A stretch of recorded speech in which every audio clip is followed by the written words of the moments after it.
Welcome back. Thanks for joining us and nourishing your spirit. Your spirit is your canvas. When painting your tapestry of spirituality, where do you like to worship? Today, maybe it's under the shade of a big oak tree, or a happy little tree. Either way, we're happy to have you here with Emilie and Ash. Thank you for that, Aaron. That's our brother Aaron. He's going to be our official announcer. He did not want to miss out on this podcast, so we've made a place for him. Welcome to That's Church. My sister Emmy and I are on a mission to open our hearts and minds by attending different churches here in Utah. We're talking to the beautiful people that make their church a community. Welcome to our bonus episode on That's Church. Our last episode, we interviewed Pastor Jason Chatham from the Courageous Church in Sugar House, and it was amazing. We learned so much from him, and he had such good insight. We really enjoyed our chat. Ashlie, what really stood out to you? I think for both of us, I think we mentioned how much we loved his emphasis on oneness, on celebrating his community as a whole, and making sure that nobody feels like they can't be there at his congregation. I loved that so much. What about you? I did too. I loved the idea of oneness. I really have thought about that ever since. And I can't stop thinking about it, actually. And I've noticed in different parts of my life that it can be applicable.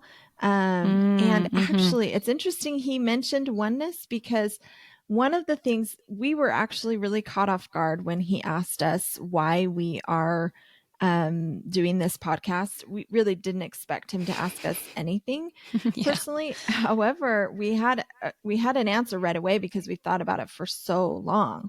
The only thing I wish I had said was that a huge part of why we're doing this is to create connections and to create unity and oneness. And that was the perfect opportunity to bring that up. So I bring that up now because those are the things that led us. The things we talked about with him are the things that led us to doing this podcast.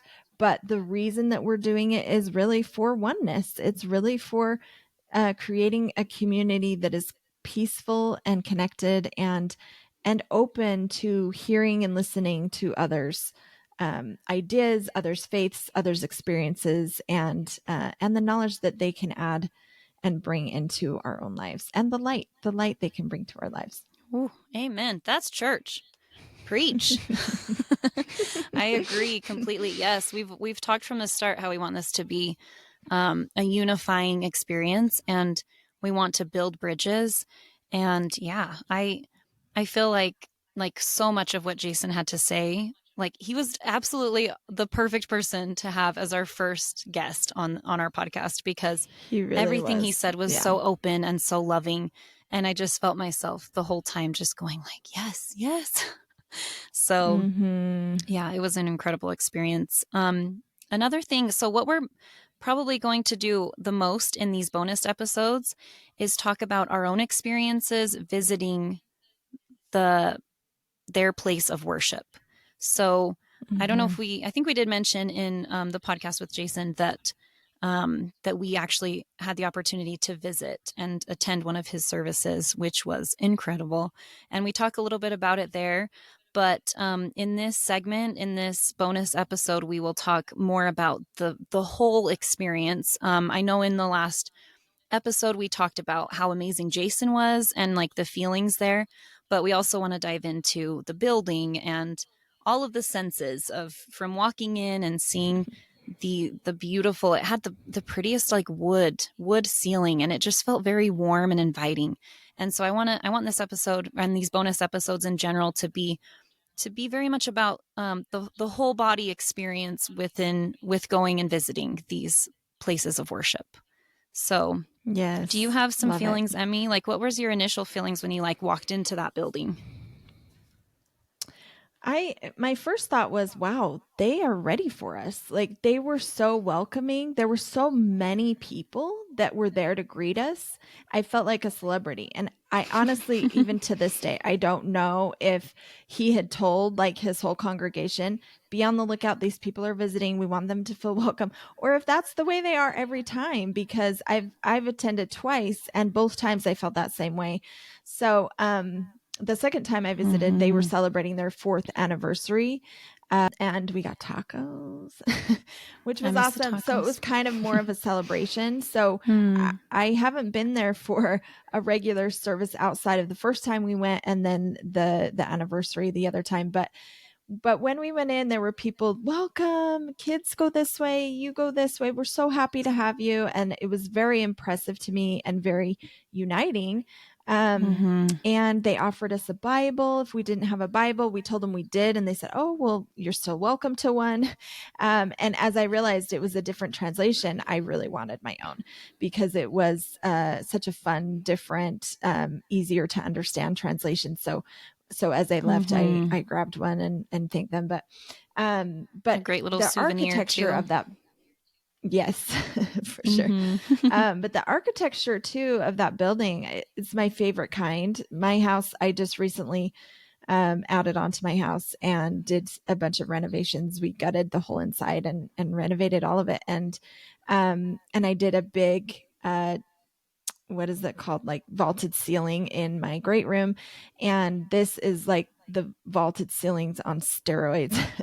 I didn't even think of that. It does match your ceiling, the wood, like that warmth. I love that warm feeling. Yes. It's very me.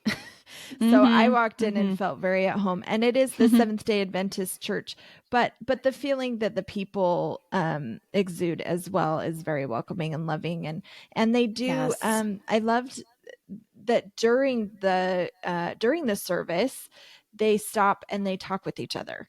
That I was very, and I think Ashlie is gonna hit on that a little bit more later, but just before we leave the building part of it, I love the glass windows too. That's one thing that I think in the LDS church, I would love to see some of that. And when I served in LA on my mission, there was one building that all of the missionaries wanted to be in that area because it looked like a Catholic church. And there were tons of stained glass windows all around, and it was kind of, those big vaulted ceilings and a similar feel to this one. It was just really absolutely beautiful. And whenever we were put in that area, we all kind of bragged to the other missionaries because, and the word on the street was that it used to be a Catholic church or something like that. And we just all felt very special to be there. And so I love stained glass. And yes, and that's the church I would want to go to as well. Right. Yeah. Right? I feel like there's something that is so like, I feel like in movies, like we see these churches with stained glass windows. And so when we see them in real life, like, and our churches don't typically have stained glass, just so you guys know, LDS buildings do not typically have stained glass windows. So I feel like when I see them in a church, whether I'm visiting or whatever, it is like, I don't know, it feels very like set apart and very special. Like, oh, this is one of those special places that you see in the movies. And I'm not gonna lie, I would trade that maybe for like the carpeted walls that we have in our church. We like there's a few weird things. I feel a lot of peace in an LDS church building, but I also sometimes think, we could zhuzh this up a bit. I don't know if we need carpet on this wall. I don't know if I need a basketball hoop above me while I'm in sacrament meeting. I don't know. Just some things to think about. But I do. The feeling of peace is definitely there. And yes, it's a hard balance in churches. You see some that are kind of going for a more humble approach. And then you have some Catholic churches and cathedrals that are absolutely ornate and gaudy and gold and, and they're beautiful. So it is like, I felt the spirit in multiple of these places, whatever they may be. So it's really interesting to think of the architecture and what what the architect wants the worshiper to feel in that space. And, kind of like we've said, and like what we believe is that that's open to every individual, like how you feel the spirit and what makes you feel it is so unique and so individual. Share that quote about the church. Each person is their own church. You shared it with me recently.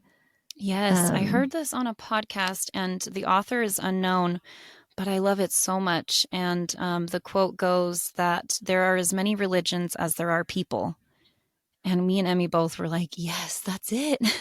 Because there's not two people who worship in the same exact way. Like, even if you belong to the same religion and go to the same church, your personal experience and your personal spirituality will be different than everyone else's. And it's sacred. So we love that quote. I wanted to mention too, Emmy, you brought up the fact that they share that space with the Seventh-day Adventists. And I loved that. I thought that was so cool. And kind of what we're all about here on That's Church is like the sharing of communities. And I don't know, I just thought, I've never heard of that. Like a church building sharing, like you hear, like in our church, we have multiple wards that attend one church building, but we don't see those other people in the other wards. One building is used for multiple services, but they're all within our religion. But I really appreciated that the Seventh-day Adventists let the Courageous Church hold their service there. Those are two separate religions. And so that was just really impressive to me. I loved that. Right off the start, I'm like, oh, we're going to like it here. I liked that too. And I thought it was interesting. The Seventh-day Adventists meet on Saturdays. We'll have to see if we can visit a Seventh-day Adventist yeah, we know where they're at sometime now. and interview someone. Yeah, we know where they are. But they serve, or they meet on Saturdays. So it works out well for them to rent out the space on Sunday. Anyway, I just thought, I agree. I think it's very sweet. One thing I really loved that I noticed at this church that we talked about the last time was the power of music. And I think we grew up in a house where like our mom would blast the radio. We'd listen to like Shania Twain and the Beatles and just a mix of different bands and genres. Our dad loved the Cars and Metallica. And we had this like little CD player in our kitchen, and our mom would just blast music and we'd dance around the kitchen together. And so I feel like growing up in a household that really appreciated music, like this was our kind of worship.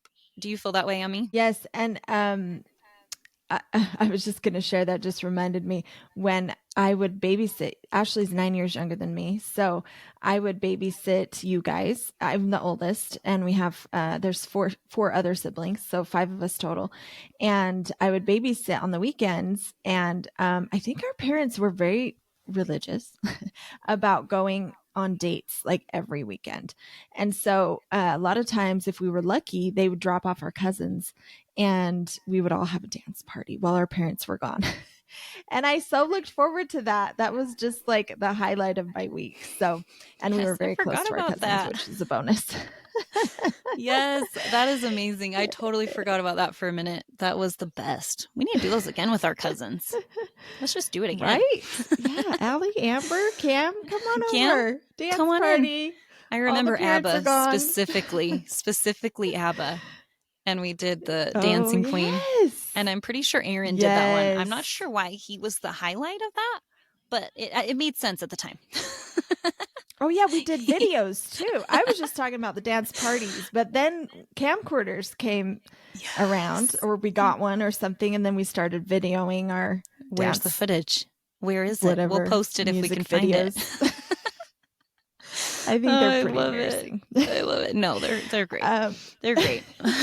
Anyway, but yeah, we love music, and my husband came with us. So the first time we went, it was me and Ashlie and my husband Todd and my son, which goes to, or he plays football with Jason's son.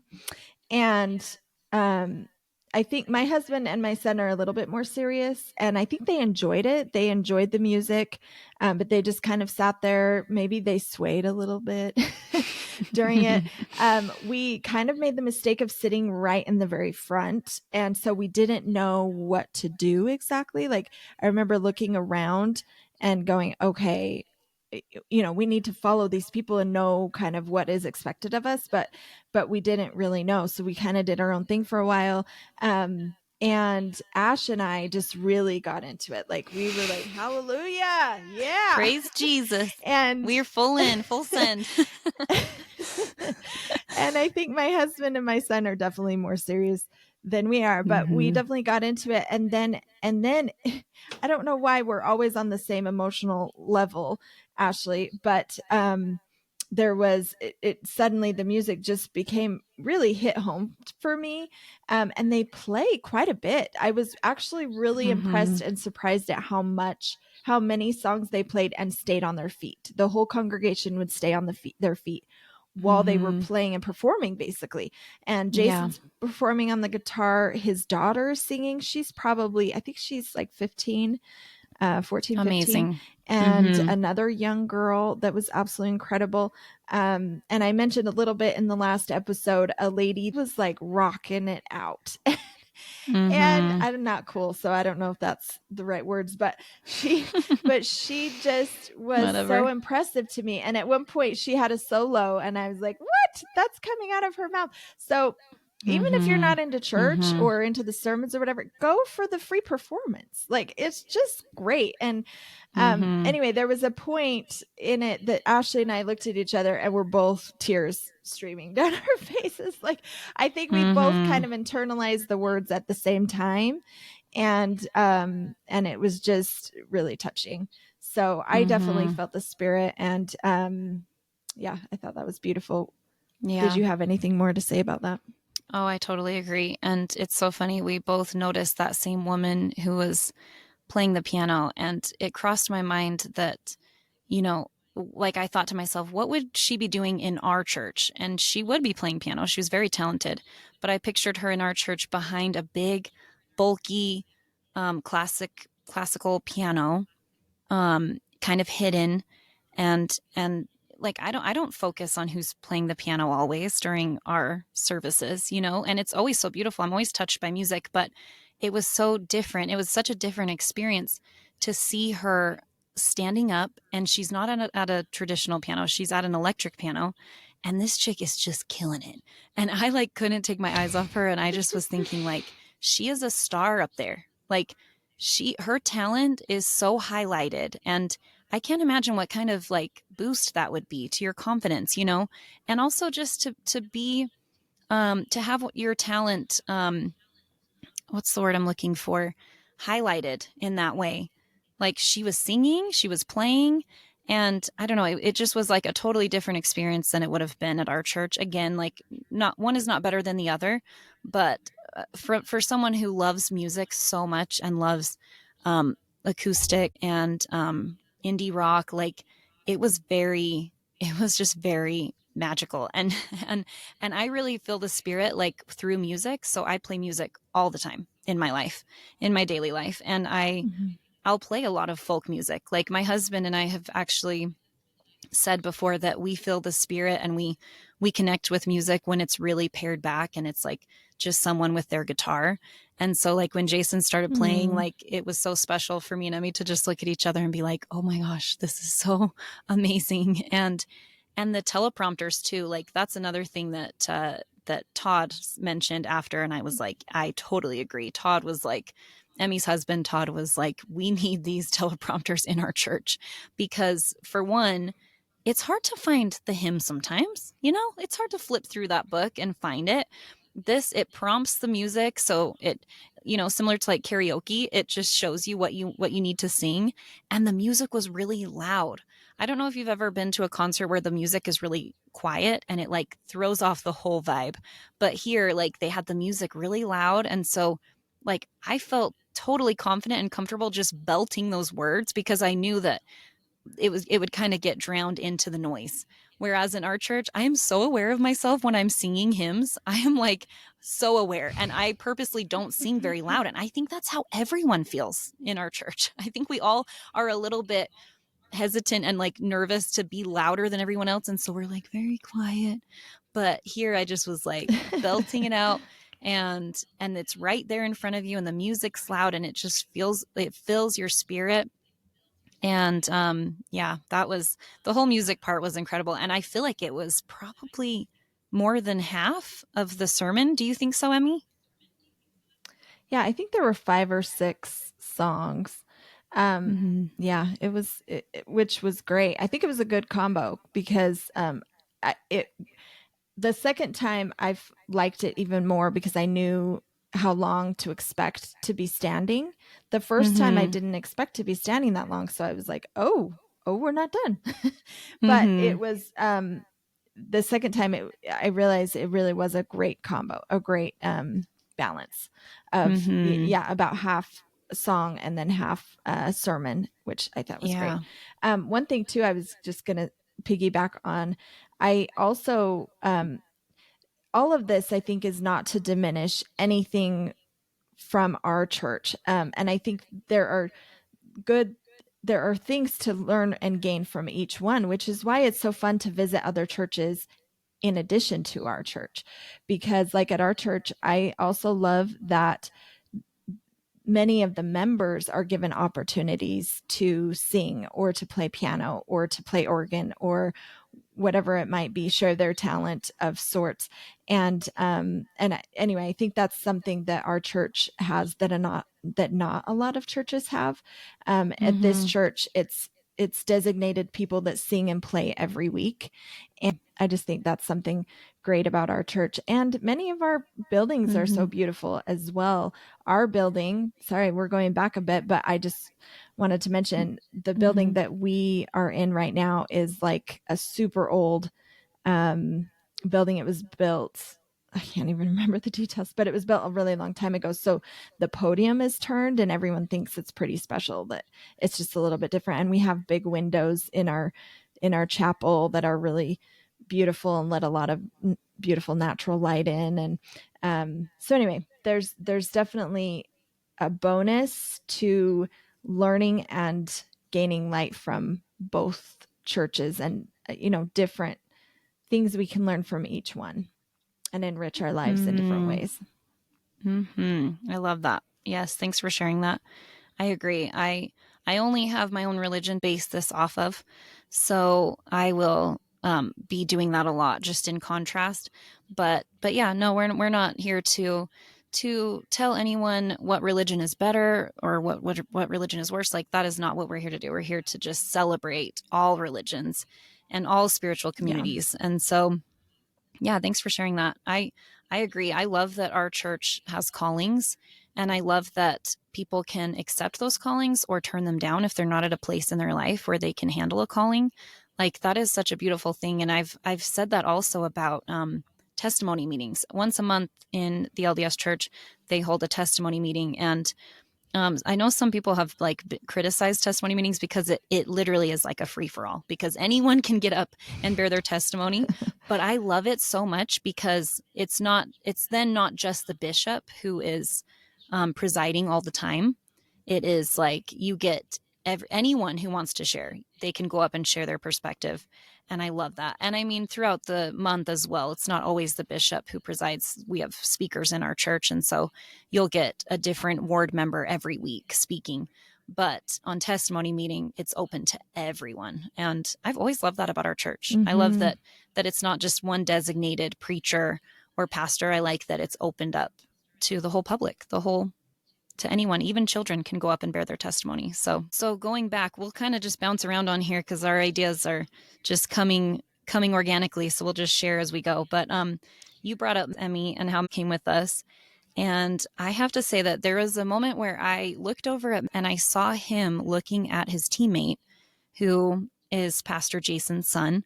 And I just was like overwhelmed at the thought of like, it is so important for him to see that his friend is worshiping in a different way, and it's not better or worse. It's just different. And I could almost feel that through, like I could see his curiosity on his face. And I was just very proud of you and Todd in that moment, like that you guys brought him with, and that you let him share that experience with you. And especially because it's his teammate, like I'm sure it was just so exciting for him to see that, like, we all worship a little differently. Yes. When we first got married, we had a goal. We had great goals. Of course, you always do, and then they don't always come to fruition, but they are now. But we always wanted to introduce different religions to our kids and make sure that that was part of our lives, and just give them perspectives that are not only one, give them different views from different places and different religions and different things. And we also like to travel and feel like we give our kids opportunities to see different perspectives and stories through travel. And so that's always been really, really important to us. About a year ago, my 11-year-old daughter came with us to a Lutheran church, and my cousin, we'll have to interview them sometime, but I've been to their church several times for Christmas programs that her kids were in, or we just recently went there for a funeral that was absolutely beautiful. I thought that was one of the most beautiful funerals I had ever been to. It was just so perfect in the dynamic, and right, it was just really a beautiful funeral, I thought. But and her cute little cousin that's her age was there, is always there every time we've gone with our kids. And so I think she feels some camaraderie with her because she's been part of that part of her life. And I think that's an important thing, to grow emotional connections with people that are a little bit deeper, to know what their souls are feeling and where their souls are at, and the spirit that's present in their lives. One of the things said in that church was, I really think we should start clapping in our church. Maybe because she's a performer. Yes. Oh, I agree. I want some kudos, I agree. Yes. It's so hard for me to not clap. That was one of her takeaways. Oh, I love that so much. Yes. And they clapped. But we all have our things. At the Courageous Church, right? Yeah, I think so. We all have our things. Like you mentioned, Todd wants the teleprompters. Yes, I remember him saying that, and he's like, this is it. Like, look how good this looks. Like, he could visualize it when we were at the Courageous Church, because it was an awesome setup. Yes. Such an awesome setup. It was implemented very well. Yeah. Yeah. I love that. I love so much that you took there. And yeah, we visited a few different churches now that we will touch on throughout this podcast. And one of them I took my children to as well. And it was like such a cool experience. And I'll touch more on that when we actually highlight that religion. But I can already see that the benefit of expanding my children's knowledge on different religions and beliefs, kind of like we said in our trailer, like these things do not, like learning these things does not diminish our own faith, but it just adds to it. And so, yeah, we've loved taking our kids and hearing their perspective too. It's really unique to hear. It's just really cool to hear the childlike view on these things, the child's perspective on these things. Wait till you hear her daughter's video. Ashlie recorded her comments after going to one of the churches we went to, and it is absolutely adorable. So that will be at the end of one of these episodes. So cute. Yes, it's coming. A little teaser. It's so cute. Yes, I love it. I'm always looking to my kids for knowledge. I'm like, what do you guys think? You guys have such cool opinions. I love that. Oh man. So I wanted to shift to Jason's style of teaching, because in our church, everything is kind of done with a little more reverence and a little more of like a softness to it. But Jason, he's up there, and he is just so like, what's the word I'm looking for? Bold and exciting. And it's so motivating. That's the word that came to my mind anyway, was just like motivating. I was like, it feels like I'm listening to a motivational speaker. And again, that's something like that I've TED seen. Talk. Yes. Like I felt like just empowered. And I think I felt the spirit a little more during the music, but again, I think that's because I'm more music oriented. But I did feel very motivated and empowered by his sermon. And something I really loved was that he referenced quite a bit about like the secular world. Like I noticed like he brought up a movie during it, and I was like, I love movies. So any type of relation to movies like that, that resonates with me. And so I loved that. And then I also, he mentioned that when he was sort of blessing the congregation, he mentioned that a few of them were in the midst of financial struggles. And I don't know why that part really stood out to me. Maybe it's just because I feel like you don't hear that very much, like in our church. And I feel like we talk a lot about spiritual struggles we might be having or family struggles. And maybe it's because like in our church, maybe people have this idea of like, oh, we're not supposed to talk about those kind of struggles. But I don't know. Maybe I'm wrong on that. But it was refreshing to hear him say that and to know that like he's so aware of his congregation and what their needs are.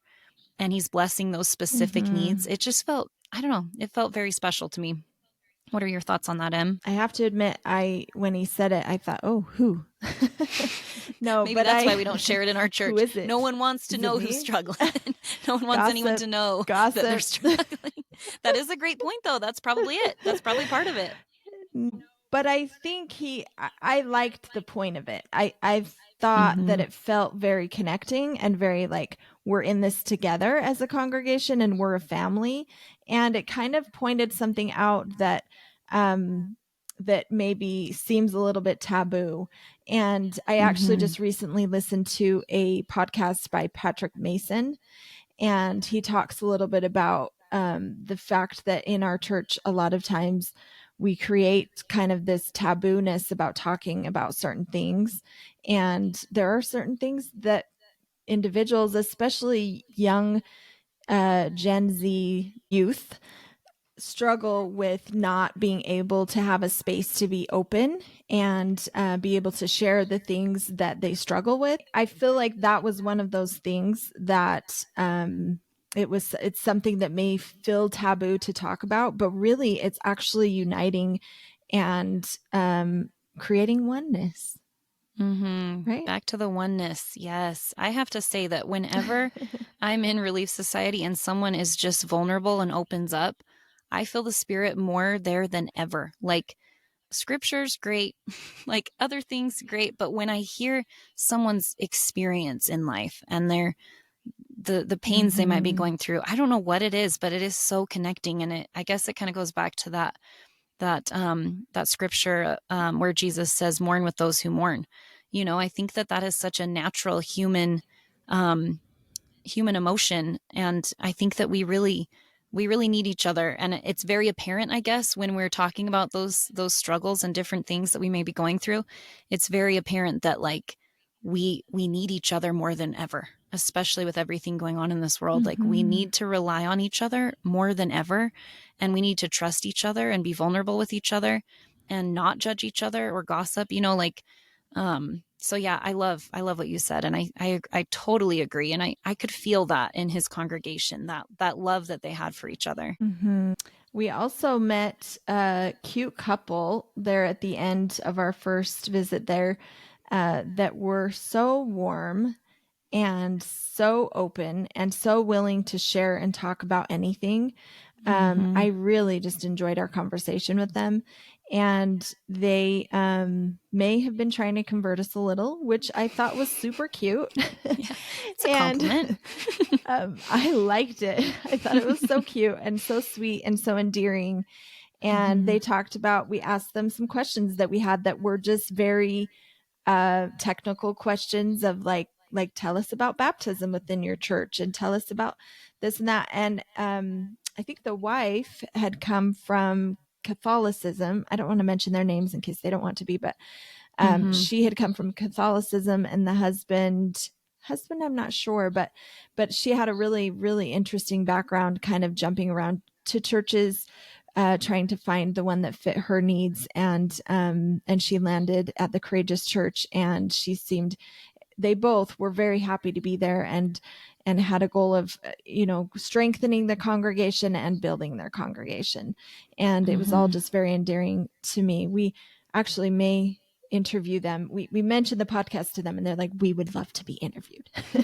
So Yes, maybe we have someday their we'll come back contact around to the information. courageous. Yes, we've texted them since, actually. They're our friends now. We are very That's the close thing to with them. all of this. Yep. That's the thing with all of this.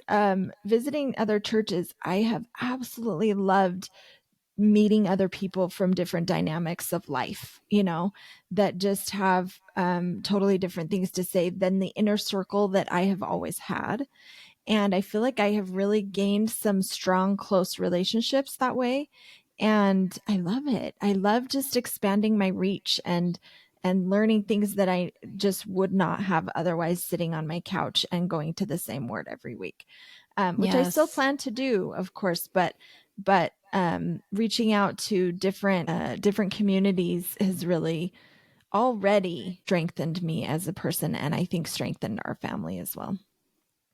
I love it. I love that so much. I just wanted to say before we end, how warm that congregation was. I know Emmy just mentioned that wonderful couple that we got to talk to, and I totally agree, Emmy. I think like connecting with real people, you can read about different religions and study them, but you really don't fully know until you immerse yourself in it. And I know that we've only had a little taste, a little sampling of each religion by going, but even just by attending one service, you can get a very broad view of what it would be like to be in that congregation, which has just been so cool. It's just been so cool to experience all these different religions already. So, and we're really excited to share more with you guys.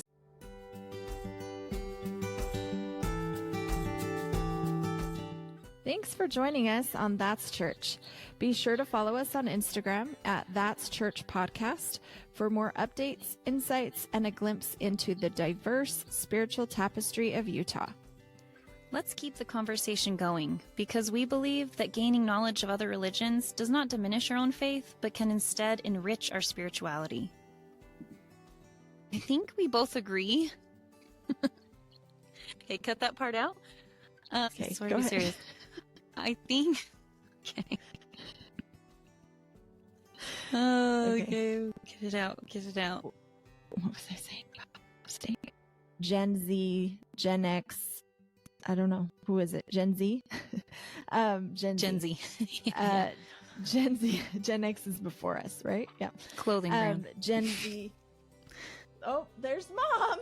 And here's my dog. I'm trying to remember what else I was going to say. Do you ever have a thought and then it goes away? What was I going to say? Or if you have anything else to say, Emmy, do you want to just end by saying that's church and putting our backs together with our arms folded at the same time? Yeah, I do want to do that. Oh, I know you do. Okay, are you ready for this? Okay. 1, 2, 3. Ready? That's church. We're keeping all of this. We are for Our timing is. I love it. We're delayed. I Okay. didn't do the back thing because I was laughing. All right, Let's ready? try. 1, 2, 3. That's church. That's church.